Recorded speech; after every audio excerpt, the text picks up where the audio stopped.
Hi, everyone. First up on the docket, prosecutors come out swinging against an increasingly frail-looking Michael Jackson in the closing argument to the jury.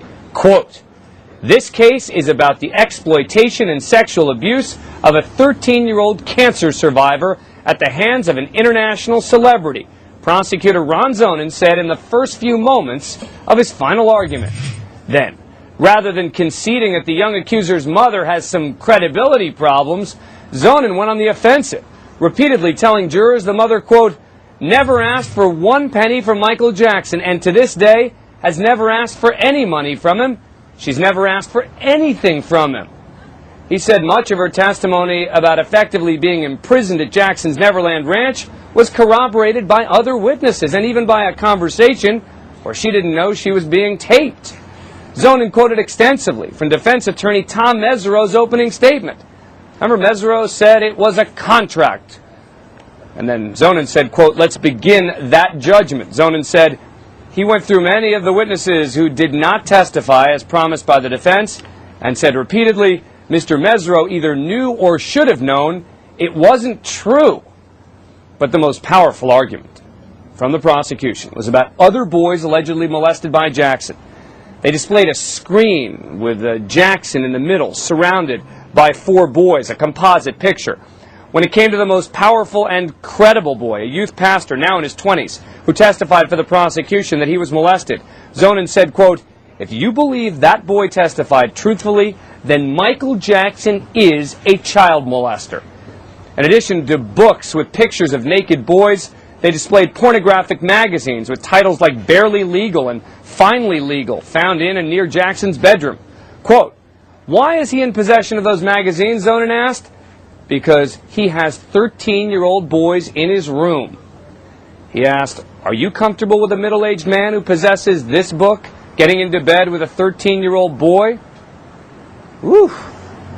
Joining me now, NBC's Mike Taibbi, who was in the courtroom, MSNBC legal analyst, former prosecutor Susan Filan, who was in there with me as well, and NBC News analyst and former Santa Barbara County Sheriff Jim Thomas, who has been listening to all of the opening statements today as well. All right, so all of us, I'm sorry, how could I leave out the renowned criminal defense attorney, Roy Black, who's also an NBC News analyst, who was going to be my first guest to ask a question to. Roy Black, you've seen what the prosecution said. I was inside that courtroom. I thought the prosecution started out okay. I thought they spent a lot of time trying to rehabilitate the mother in a way that they really didn't need to. But I think once they got to talking about these other boys and the pornography and basically saying, this isn't milk and cookies that's going on in Jackson's bedroom, that they began to gain some ground.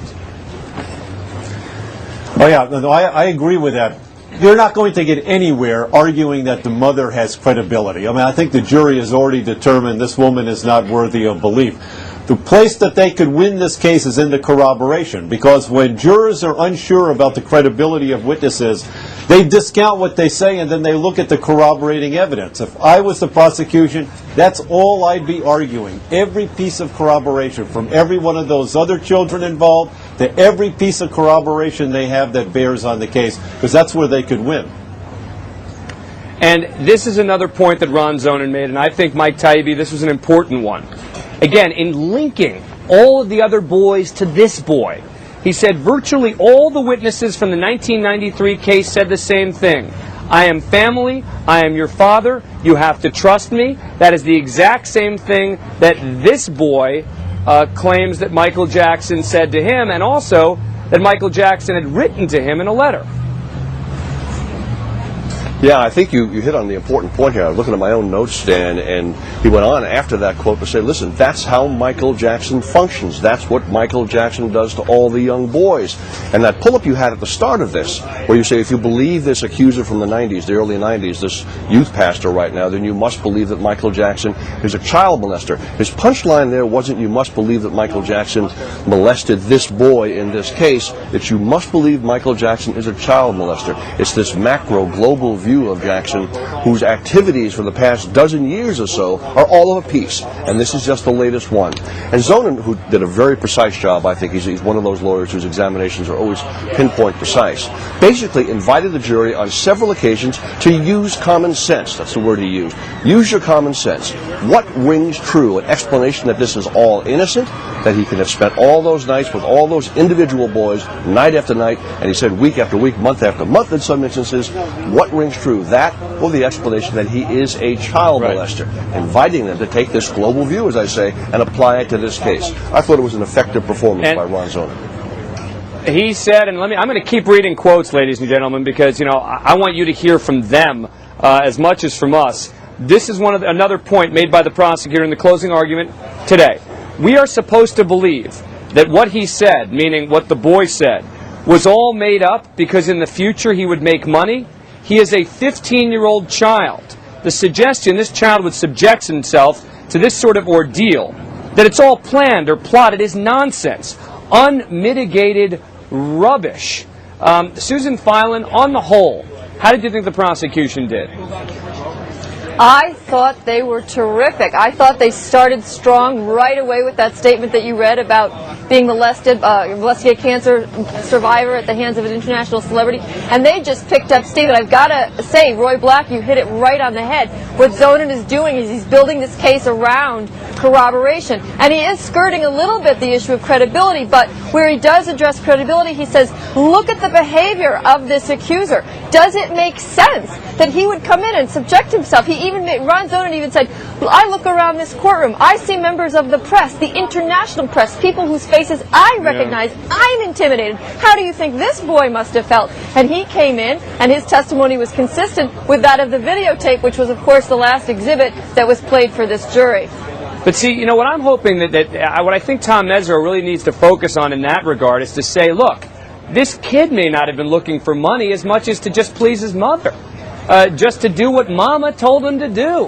And therefore, all of those arguments about why would this kid do it for the money, et cetera, become less important. Jim Thomas, all right, you were telling me Ron Zonin was going to knock one out of the park here. Ron Zonin, definitely, I like his style.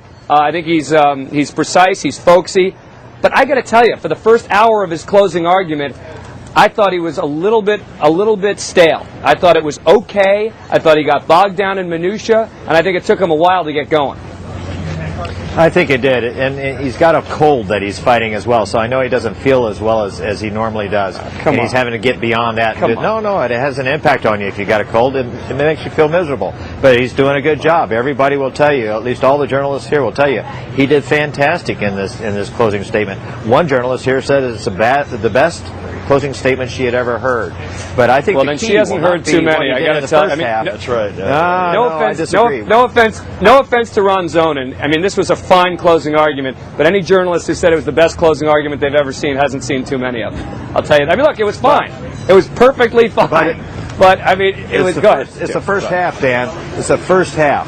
And I think the key to this case, frankly, and I think maybe the key to the jury will be what he does in the second half when he comes back, because a little bit of a role reversal here. I think Tom Mesereau is doing a very good job in his closing statement and bringing a lot of issues against this mom, reminding them about the inconsistencies, and I think he's having an impact.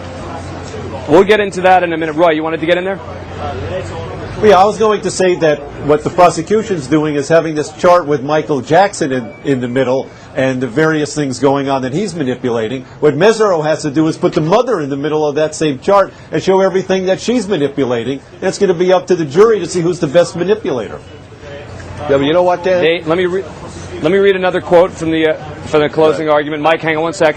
This is again trying to describe the sentiment, the mood at Neverland. They rode rides, went to the zoo, ate whatever they wanted, candy, ice cream, soda pop. There was only fun. And at night they entered into the world of the forbidden. Michael Jackson's room was a veritable fortress with locks and codes which the boys were given. They learned about sexuality from someone only too willing to be their teacher. That was a thought well said. Go ahead. Who wanted it? Mike Taibbi. Go ahead. Yeah, I did. I think what happened today, and Jim was alluding to it, I think, is that this was kind of a microcosm of so many days in the trial when a witness would come on for one side or the other and be what appeared to be a knockout witness on direct examination, and everybody would come out and the analyst would say, wow, what a witness, and everything else. And then on cross, or in this case, in the defense final argument, there would be an equally strong approach and an equally strong presentation, and would all be saying, well, it's pretty even. I think when you get down to it, the jurors know the basic arguments. How effectively each of these lawyers can address the jury, hold their attention, get them to think about a few specific things, guideposts, will determine what the effect is going to be in the jury. We're going to talk a little bit more about the prosecutor's closing coming up later. Prosecutor's closing coming up because they went after Tom Mesereau as to exactly what he said in his opening statement and started quoting him. But we're also coming up the defense. There's a lot that this defense team is doing in terms of attacking this family. And Jackson has not looked healthy in court this week at all. I can tell you, I was in there, and I think he looks sickly. I'm going to talk to his spokesperson about how Michael Jackson's holding up.